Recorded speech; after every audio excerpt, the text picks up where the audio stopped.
Film dimulai dengan beberapa saluran berita yang melaporkan tentang virus mematikan bernama Sahara Flu. Flu yang memiliki tingkat kematian 100% telah menghancurkan bumi, dan diyakini bahwa hampir 3 miliar orang telah meninggal. Sekarang, dengan populasi manusia yang menyusut cepat, pemerintah Amerika Serikat telah menyusun sebuah rencana untuk menyelamatkan ras. Mereka telah memutuskan untuk membangun 500.000 bunker, dan pengundian akan dilakukan untuk memilih orang-orang yang akan tinggal di dalamnya. Setiap bunker hanya akan memiliki satu penghuni, dan mereka harus tinggal di sana sampai flu mereda. Setelah semuanya kembali normal, masyarakat akan dikumpulkan lagi untuk program repopulasi. Kita kemudian ditunjukkan interior bunker yang memiliki cukup persediaan, dan itu bisa bertahan untuk 70 tahun. Kamar mandi memiliki akses ke pasokan air 24 jam yang didaur ulang, dan dapat digunakan kembali. Para penghuni bunker diharuskan untuk melakukan olahraga secara teratur. Untuk makanan, mereka hanya diberi protein shake yang disebut Suplival, yang muncul dari keran. Bunker juga memiliki representasi cuaca yang akurat. Saat pagi hari, lingkungan yang cerah akan ditampilkan, dan ketika malam, ruangan menjadi benar-benar gelap. Ini membantu penghuni mengontrol pola tidur mereka. Beberapa tahun kemudian, kita ditampilkan kelompok yang terdiri dari 7 orang sedang mengobrol melalui konferensi video. Meskipun mereka semua tinggal di bunker terpisah, mereka melakukan segala sesuatu dengan persetujuan satu sama lain. Ketujuh orang tersebut diberi nama sesuai kota asal mereka masing-masing. Dan Boston, orang yang keras tapi berhati lembut adalah pemimpin mereka. Dalam salah satu konferensi ini, seorang pria agresif dari grup bernama Orlando, mencaci semua temannya. Dia juga menyebutkan bahwa dunia luar tidak akan pernah kembali normal, maka mereka terjebak di sini seumur hidup mereka. Boston dan yang lainnya mencoba untuk menenangkan, tapi Orlando tidak mendengarkan. Sebaliknya, ia mengungkapkan masa lalunya yang mengerikan, di mana ia membunuh 15 orang dan mendapat hukuman seumur hidup. Salah satu anggota kelompok, Atlanta, yang merupakan seorang wanita religius, marah, dan mengonfrontasi Orlando tentang pembunuhan tersebut. Namun pembunuh gila itu hanya menjawab bahwa hal tersebut memberinya kesenangan. Mendengar ini, kelompok itu menjadi muak, dan mereka ingin menyingkirkan Orlando untuk selamanya. Untungnya, ada ahli IT dalam kelompok tersebut, yang bernama Denver. Dia menyebutkan bahwa ia telah belajar bagaimana caranya meretas hal-hal dasar, dan mungkin dapat mematikan transmisi Orlando. Namun ada konsekuensinya. Jika ia mematikan transmisi sekali, maka tidak akan mungkin untuk mendapatkannya kembali. Artinya, jika transmisi video Orlando dinonaktifkan, dia mungkin harus menjalani sisa hidupnya sendiri tanpa ada yang berbicara dengannya. Keputusan yang sangat sulit, sehingga kelompok itu memutuskan untuk mengambil suara. 3 orang, Boston, Atlanta, dan seorang pria bernama Chicago, memilih agar transmisi Orlando diputus. Namun, wanita bernama Phoenix, dan pria lain, Houston, mengklaim bahwa hukumannya terlalu berat, dan karenanya, mereka menentangnya. Ini meninggalkan keputusan di tangan peretas, suara Denver. Tapi sebelum ia dapat berbicara, Orlando sendiri memerintahkan kelompok untuk memotong transmisi, mengklaim bahwa ia muak melihat wajah membosankan mereka. Memenuhi permintaannya, Denver meretas sistem, dan membuat Orlando menghilang selamanya. Malam itu, Phoenix yang tidak bisa tidur, bangun dan berbicara kepada Denver. Mereka mendiskusikan insiden sebelumnya, dan Phoenix menyebutkan bahwa apa yang mereka lakukan adalah salah. Namun, Denver menghiburnya dengan mengatakan, bahwa itu adalah hal terbaik untuk dilakukan. Di sini terungkap bahwa keduanya tengah menjalin hubungan. Setelah itu, film dipercepat maju 8 bulan ke depan. Meskipun kehilangan satu anggota, kelompok telah menyesuaikan diri dengan baik dalam situasi itu. Namun, karena anomali dalam sistem, lampu cuaca Houston mulai berubah secara tiba-tiba. Karena itu, dia belum bisa tidur selama beberapa hari. Setelah beberapa saat, kelompok mulai pertemuan biasa, dan semua orang melaporkan temuan mereka. Ternyata semua anggota diberi tugas tertentu, seperti Atlanta yang harus memantau kesehatan kelompoknya, sementara Denver bertanggung jawab untuk memberitahu semua orang tentang status dunia luar. Hal ini dimungkinkan karena adanya komputer tambahan di bunker, yang menunjukkan berbagai statistik, seperti jumlah orang yang tersisa di dunia, detak jantung semua anggota kelompok, dan sebagainya. Sementara semua orang sibuk dengan tugas mereka, Chicago, yang merupakan anggota paling tidak produktif, merasa bosan.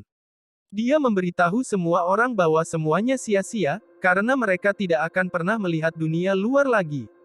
Boston mencoba memarahinya, tapi Chicago menekan tombol di komputer, memaksa bunker manual untuk muncul di layar semua orang. Karena video tidak dapat dilewati, semua orang dipaksa untuk menonton.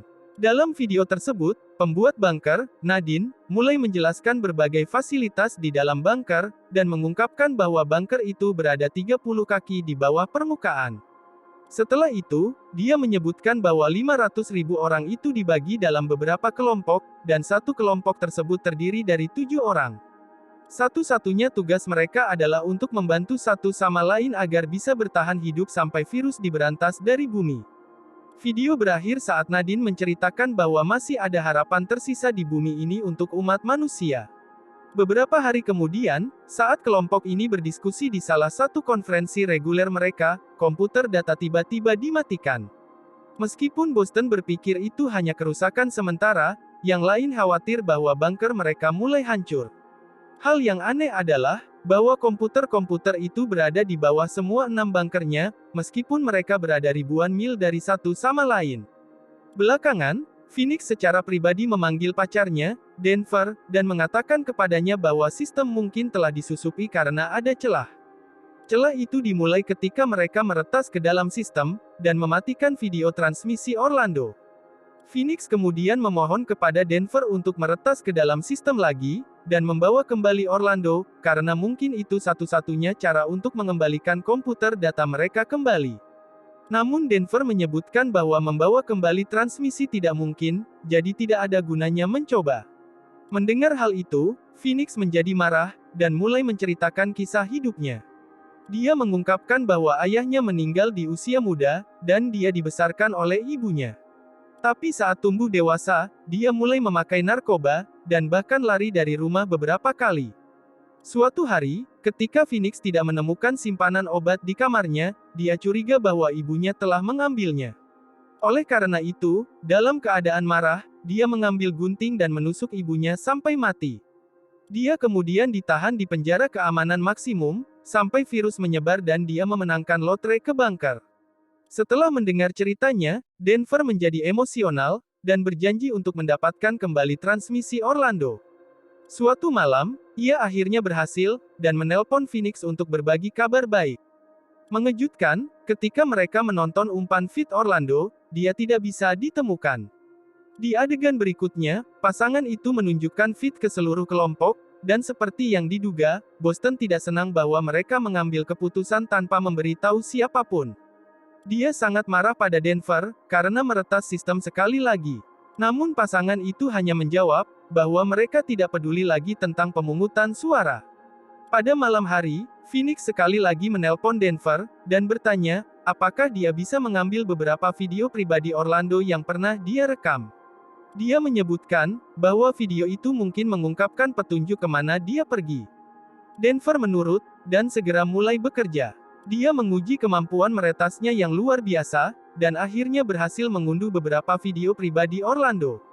Kemudian pasangan itu mulai menonton video satu per satu. Kebanyakan dari isi video itu hanya memperlihatkan Orlando yang sedang berolahraga. Namun di klip terakhir, video itu tiba-tiba dipotong, dan hanya terdengar teriakan Orlando. Saat video diputar kembali, dia sudah menghilang. Tampaknya seolah-olah seseorang, atau sesuatu telah membawanya pergi. Keesokan paginya, seluruh kelompok membahas video aneh tersebut, dan pendapat semua orang terbagi. Boston percaya, bahwa mereka aman di dalam bunker, dan mereka hanya overthinking. Tetapi Phoenix menegaskan bahwa mereka harus menemukan cara untuk melarikan diri sebelum terlambat. Di sisi lain, Houston mulai menggila karena lampu cuacanya rusak. Dia tidak tidur lebih dari seminggu, dan sebagai hasilnya, dia mendukung rencana Phoenix untuk melarikan diri. Namun, Boston memerintahkan semua orang untuk mundur, sampai mereka memiliki bukti konklusif. Sayangnya, hal-hal berubah menjadi lebih buruk malam itu, karena Houston yang sekarang stres mulai membenturkan kepalanya ke dinding. Semua orang memohon padanya untuk berhenti, tapi pada titik ini, dia telah kehilangan akal sehatnya. Saat itu, transmisi video Houston terganggu, dan audio dari seseorang yang menerobos masuk ke dalam bunkernya terdengar. Ketika video diputar kembali, Houston sudah hilang seperti Orlando. Ini mengejutkan kelompok, dan sekarang mereka akhirnya percaya bahwa ada sesuatu yang telah terjadi. Keesokan paginya, Phoenix mengambil alih kelompok, dan menginstruksikan semua orang untuk menemukan sesuatu di bunker mereka, agar mereka dapat melarikan diri. Selain Chicago yang malas, semua orang setuju, dan mereka mulai memeriksa tempat mereka. Wanita religius, Atlanta, adalah yang pertama menemukan petunjuk. Dia membuka pipa, di mana protein suplival diatur di bunkernya. Saat seluruh kelompok memantau dengan cermat, Atlanta mengintip melalui pipa, dan melihat bahwa ada ruang hampa udara di sisi lain. Hal ini membingungkan semua orang, karena bunker seharusnya 30 kaki terkubur di bawah permukaan. Namun, sebelum mereka dapat menanyakan apapun, transmisi Atlanta terputus, dan seseorang memaksa membawanya pergi. Menyaksikan hal ini, kelompok yang tersisa sangat terpukul, karena mereka menyadari bahwa siapapun dapat ditangkap setiap saat. Secara khusus, Chicago kehilangan harapan untuk hidup. Dia perlahan-lahan berjalan di dekat pintu utama, dan melakukan hal yang tak terpikirkan, membuat semua orang hancur. Sekarang hanya 3 orang tersisa dalam kelompok. Meskipun Boston dan Phoenix telah menerima nasib mereka, Denver belum siap untuk menyerah begitu saja. Dia mulai meretas sistem dengan semua keahliannya. Dan akhirnya mencapai terobosan. Dia memanggil teman-temannya yang putus asa melalui panggilan konferensi, dan mengungkapkan bahwa ia telah berhasil meretas ke bunker orang lain yang selamat. Phoenix dan Boston tidak percaya, tapi ketika Denver menunjukkan mereka transmisi langsung dari beberapa korban lain, mereka terkejut. Denver kemudian mengungkapkan hal yang aneh, meskipun dia meretas seluruh sistem, dia hanya mampu menemukan 1000 bunker, bukannya 500.000 seperti yang pernah disebutkan. Mendengar ini, Phoenix menyadari bahwa ada sesuatu yang tidak beres. Dia kemudian mengusulkan ke Denver dan Boston agar mereka mencoba melarikan diri untuk terakhir kalinya. Boston menegaskan bahwa, hampir tidak ada cara untuk melarikan diri dari bunker. Tapi Phoenix merespon bahwa mungkin ada satu. Dia menyebutkan bahwa jika mereka memotong kabel di dalam bunker, pintunya mungkin terbuka. Para pria berpikir bahwa rencana itu beresiko. Tapi Phoenix sekarang bersedia untuk mempertaruhkan hidupnya. Oleh karena itu, melihat tekadnya, para pria setuju dengan rencana tersebut. Tapi sebelum mereka dapat memulai, Denver berjanji kepada Phoenix bahwa ia akan melakukan perjalanan melintasi negara dengan berjalan kaki, jika itu adalah satu-satunya cara untuk menemuinya. Setelah itu, ketiganya mulai memotong kabel. Segera setelah mereka berhasil, alarm mulai berbunyi, dan pintu akhirnya terbuka. Yang pertama keluar adalah Phoenix. Anehnya, pintu tersebut mengarah ke apartemen yang tampak normal, dengan lorong besar di dalamnya. Phoenix selalu membayangkan bahwa dia berada di dalam bunker, tapi kebenarannya jauh dari itu. Dan sebelum dia dapat menguraikan apapun, Denver keluar dari pintu sebelah, menyiratkan bahwa mereka tinggal di gedung yang sama selama 6 tahun terakhir. Saat keduanya saling berpelukan satu sama lain dalam kegembiraan dan kebingungan, Boston juga muncul dari pintu lain. Di adegan berikutnya, mereka mulai menyelidiki apartemen aneh itu, hingga mereka mencapai teras. Setelah 6 tahun yang panjang, mereka akhirnya melihat sinar matahari. Sementara itu, Phoenix menaiki tangga untuk mendapatkan gambaran kota yang lebih baik. Anehnya, semuanya tampak berjalan seperti biasa. Orang-orang berjalan di jalanan, dan lalu lintas ramai. Beberapa saat kemudian, Phoenix mendekati teman-temannya untuk berbagi berita, tapi mereka tampaknya bersembunyi dari seseorang.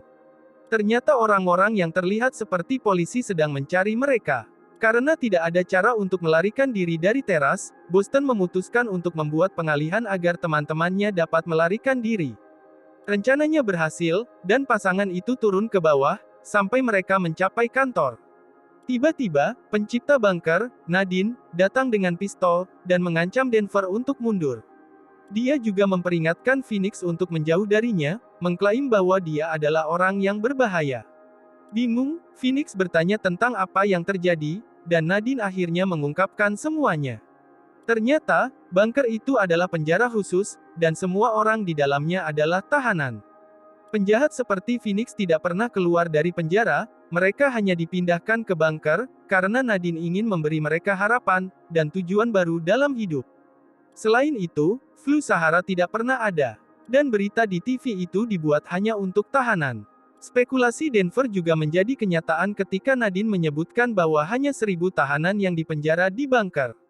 Kemudian Phoenix bertanya, mengapa tahanan dipaksa keluar dari bunker mereka? Ditunjukkan dengan beberapa korban baru-baru ini.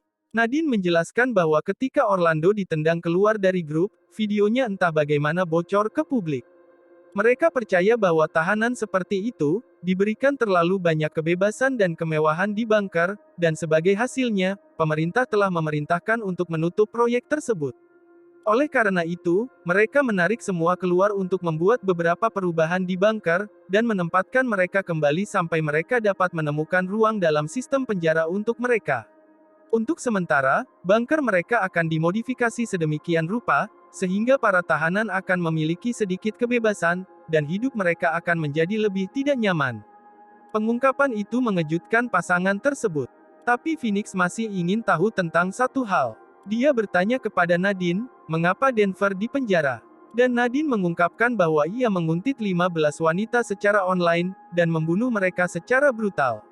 Mendengar hal tersebut, Phoenix sangat terpukul ketika dia menyadari bahwa Denver hanya berpura-pura mencintainya selama ini. Segera, petugas polisi tiba, dan melumpuhkan keduanya. Di adegan terakhir, Phoenix dan Denver dibawa ke lorong yang sama, di mana mereka bertemu dengan seluruh kelompok, kecuali Chicago. Orlando juga ada di sana, tapi ketika ia mencoba untuk melarikan diri, dia ditembak dan dibunuh. Film berakhir ketika 5 penyintas yang tersisa dikirim kembali ke bunker mereka masing-masing yang sekarang telah berubah menjadi ruang teror yang suram.